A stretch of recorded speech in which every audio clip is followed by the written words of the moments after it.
जुलै महिन्यामध्ये महाराष्ट्र राज्यामध्ये जो मुसळधार पाऊस झालेला आहे, अतिवृष्टी झालेली आहे, पूर परिस्थितीमुळे जे नागरिकांचं, त्यांच्या गुराढोरांचं, बैलांचं, गाई म्हशींचं, कोंबड्यांचं, शेडनेटचं, शेळ्यांचं, बकरीचं, मेंढ्याचं, डुकरांचं, कुक्कुटपालन असेल, कुक्कुटपालनाचं त्यांचं जे शेडनेट आहे, ते नेट असेल किंवा ज्या छोटे-मोठे टपरीधारक येतं, उद्योगधारक येतं, मासेमारी येतं आणि मासेमारांचं जे त्यांच्या जाळ्या वगैरे आहेत, शेतकरी मित्रांनो, टपरीधारक जे आहेत किंवा त्यांच्या काही भागातील ज्या झोपड्या आहेत, त्या सर्वांचं जे खूप मोठ्या प्रमाणामध्ये नुकसान झालेलं आहे, यांच्याकरिता एक दिलासादायक बातमी आहे मित्रांनो बघा.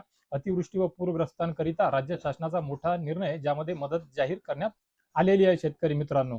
तर बाधित झालेल्या नागरिकांना दिलासा देण्याकरिता राज्य शासनाने कालच म्हणजे 3 ऑगस्ट 2026 रोजी एक अधिकृत जी-आर, शासन निर्णय निर्गमित केलेला आहे आणि त्या जी-आर मध्ये त्या निर्णयानुसार ही मदत कुणाकुणाला मिळणार आहे, कशी मिळणार आहे, या मदतीकरिता काय प्रक्रिया असणार आहे, आपण या व्हिडिओच्या माध्यमातून छोट्याखानी थोडक्यात पाहण्याचा प्रयत्न करणार आहोत. त्यामुळे हा व्हिडिओ कुठे स्किप न करता शेवटपर्यंत पाहण्याचा प्रयत्न करा, जेणेकरून तुमचं घर, गोठा, ढोरं, शेडनेट वगैरे, टपरी व्यवसाय धारक असाल किंवा तुमचे मासेमारीचे असाल, तुम्ही काम करत असाल, तुमच्या जाळ्यांचं नुकसान झालेलं असेल तर किंवा घरगुती कपडे, भांडे यांचं नुकसान झालेलं असेल, तर तुम्हाला किती मदत मिळणार आहे, की कशा प्रकारामध्ये, ते आपण हे सर्व काही व्हिडिओच्या माध्यमातून पाहण्याचा प्रयत्न करणार आहोत. तर बघा मित्रांनो, कपड्याच्या नुकसानाकरिता ₹10,000 प्रति कुटुंब मदत जाहीर करण्यात आलेली आहे. तर सर्व म्हणजे एक कुटुंबाला कपड्याकरिता ₹10,000 मिळणार आहेत.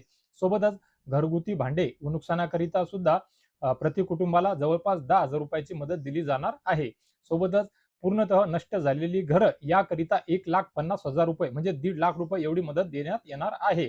आणि अंशतः पडझड झालेल्या घरांकरिता सुद्धा ₹50,000 एवढी मदत प्रति घराकरिता, प्रति कुटुंबाकरिता म्हणजे घराकरिता देण्यात येणार आहे. सोबतच जर अंशतः पडझड असेल, ज्यामध्ये 25% नुकसान झालेलं असेल, तर त्या घरांकरिता ₹25,000 प्रति घर या प्रकारामध्ये मदत देण्यात येणार आहे मित्रांनो बघा. सोबतच झोपड्यांचं जर नुकसान आहे, तर झोपड्यांच्या नुकसानाकरिता सुद्धा किमान जर 15% असेल, तर ₹15,000 प्रति घर देण्यात येणार आहे. त्यामध्ये सुद्धा थोडंसं कमी जास्त प्रमाणामध्ये रक्कम मदत ती असणार आहे. सोबतच पशुधन नुकसान भरपाईमध्ये सुद्धा जनावरांमध्ये सुद्धा दुधाळ जनावरं प्रति जनावर ₹40,000 एवढी मदत देण्यात येणार आहे. त्याकरिता कमाल मर्यादा ही 3 जनावरांची आहे. म्हणजे समजा तुमचे 3 जनावर दगावले, तर तुम्हाला 4 आणि 4 8 आणि 4 12 म्हणजे ₹1,20,000 एवढी मदत जाहीर करण्यात आलेली आहे, ती तुम्हाला मिळणार आहे. ही झाली दुधाळ जनावरांकरिता. आता त्यानंतर ओढकाम करणारी जी मोठी जनावरं आहेत, त्या जनावरांकरिता ₹32,000 प्रति जनावर या प्रकारामध्ये त्यांना ती मदत देण्यात येणार आहे. आणि ओढकाम करणारी लहान जनावरं, त्या लहान जनावरांकरिता ₹20,000 प्रति जनावर या प्रमाणामध्ये मदत देण्यात येणार आहे. आता बघून घेऊया शेळी, बकरी, मेंढी, डुक्कर या जनावरांकरिता सुद्धा प्रति जनावर ₹4,000 एवढी मदत देण्यात येणार आहे, ज्याची मर्यादा जवळ-जवळ 30 जनावरांपर्यंत आहे. समजा तुमच्याकडे शेळी, बकरी, मेंढी, डुक्कर हे सर्व मिळून किंवा 30 शेळ्या असतील, 30 बकरी असतील किंवा 30 मेंढी असेल, तर त्या ₹4,000 प्रमाणे 30 मेंढ्याचं किंवा 30 बकरीचं किंवा 30 डुकरांचं किंवा 30 शेळ्याकरिता तुम्हाला 4 आणि 4 8 आणि 4 12 म्हणजे जवळ-जवळ ₹1,20,000 पर्यंतची मदत दिली जाणार आहे मित्रांनो. सोबतच कुक्कुटपालन करणाऱ्या लाभार्थ्यांकरिता सुद्धा त्यांच्या कोंबड्या जर दगावल्या, तर प्रत्येक कोंबडी मागे ₹100 आणि ही मर्यादा जवळ-जवळ 1,000 ते 10,000 पर्यंत असू शकते. तेवढ्या कोंबड्या असतील, तर तेवढ्या कोंबड्याचे तुम्हाला प्रत्येक कोंबडी मागे ₹100 या प्रमाणामध्ये मदत दिली जाणार आहे. सोबतच कुक्कुटपालनाचं जे शेड आहे, त्याचं जर नुकसान झालं, त्याकरिता सुद्धा मदत दिली जाणार आहे. आता यांच्या व्यतिरिक्त जे छोटे व्यावसायिक दुकानदार व कारागीर किंवा स्थानिक दुकानदार आहेत, त्यांच्याकरिता त्यांच्या नुकसानीच्या 75% किंवा जास्तीत जास्त ₹50,000 एवढी मदत देण्यात येणार आहे मित्रांनो.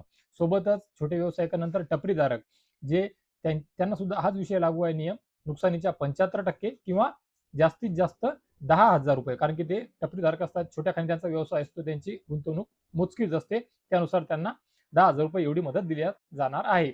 सोबतच हस्तकला, हातमाग किंवा 12 बलुतेदार जे आहेत, त्यांना त्या प्रमाणामध्ये म्हणजे प्रत्यक्ष नुकसानीच्या 75% किंवा जास्तीत जास्त ₹50,000 एवढी मदत देण्यात येणार आहे मित्रांनो. याच्या व्यतिरिक्त जे मासेमार आहेत, त्यांचं किंवा त्यांच्या बोटीचं नुकसान झालं, तर त्याकरिता बोटीचे जर आंशिक नुकसान झाले, तर ₹10,000 एवढी मदत देण्यात येणार आहे. आणि बोटीचे जर पूर्ण नुकसान झाले, तर ₹25,000 एवढी मदत देण्यात येणार आहे. या व्यतिरिक्त त्यांच्या जाळ्यांचं जर आंशिक नुकसान झालं, तर त्याकरिता ₹5,000 मदत देण्यात येणार आहे. आणि त्या जाळ्यांचं जर पूर्ण नुकसान झालं, तर त्याकरिता ₹6,000 या प्रमाणामध्ये एवढी मदत दिली जाणार आहे. तर शेतकरी मित्रांनो आणि व्यावसायिकांनो, टपरीधारकांनो, नागरिकांनो, मासेमाऱ्यांनो, ही झाली तुम्हाला कशा प्रमाणामध्ये किती जनावरांकरिता, किती नुकसानाकरिता, घराकरिता, भांड्याकुंड्याकरिता, कपड्याकरिता कशी मदत दिली जाणार आहे आणि किती प्रमाणामध्ये हे आपण पाहण्याचा प्रयत्न केलेला आहे. या व्यतिरिक्त आता ही मदत केव्हा मिळणार, कशी मिळणार? तर ही मदत मिळवण्याकरिता पंचनामे पूर्ण झाल्याच्या नंतर पात्र लाभार्थ्यांच्या आधार संलग्न खात्यामध्ये डीबीटीद्वारे थेट ही रक्कम जमा केली जाणार आहे शेतकरी मित्रांनो आणि इतर मित्रांनो. या व्यतिरिक्त ही मदत वाटप पूर्ण झाल्यानंतर सर्व लाभार्थ्यांची यादी जी आहे ती जिल्ह्याच्या संकेतस्थळावर प्रसिद्ध केली जाणार आहे.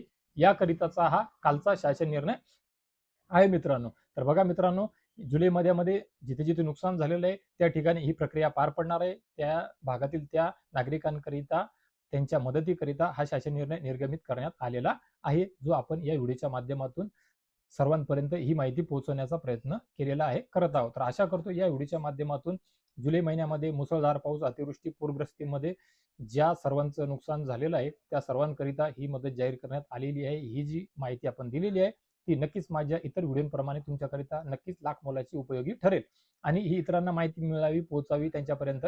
याकरिता नक्कीच हा व्हिडिओ सुद्धा त्यांच्यापर्यंत शेअर करा मित्रांनो, जेणेकरून त्यांना सुद्धा ही माहिती लवकरात लवकर मिळेल आणि ते अधिकाऱ्यांच्या, कर्मचाऱ्यांच्या संपर्कात राहून स्वतःच्या नुकसान भरपाई स्वतःच्या पदरामध्ये पाडण्याकरिता प्रयत्न करतील मित्रांनो. तर बघा मित्र, अशीच विश्वासार्ह, नवनवीन, खात्रीशीर, सर्वात अगोदर माहिती तुमच्यापर्यंत मी पोहोचवू शकेल याकरिता आपल्या चॅनलला, आपल्या पेजला, ज्याचं नाव आहे कृषक भारत कलाल यानकी अग्रवालला सबस्क्राईब करा, फॉलो करा, बेल आयकॉनचे बटन दाबा, हाईपचे बटन दाबा आणि हा व्हिडिओ सर्वांपर्यंत शेअर करा मित्रांनो. तर मित्र बघा, या व्हिडिओच्या माध्यमातून तुर्तास एवढेच. भेटूया एका नवीन व्हिडिओच्या माध्यमातून तुमच्या आमच्या नवीन उपयोगी माहितीसह. आणि मी माझ्या प्रत्येक व्हिडिओच्या अखेरीस सांगतो आणि त्यानंतरच्या एका नवीन व्हिडिओमध्ये आणतो सुद्धा. त्यानुसार भेटूया अजून एका गोड बातमीसह. तोपर्यंत धन्यवाद मित्र.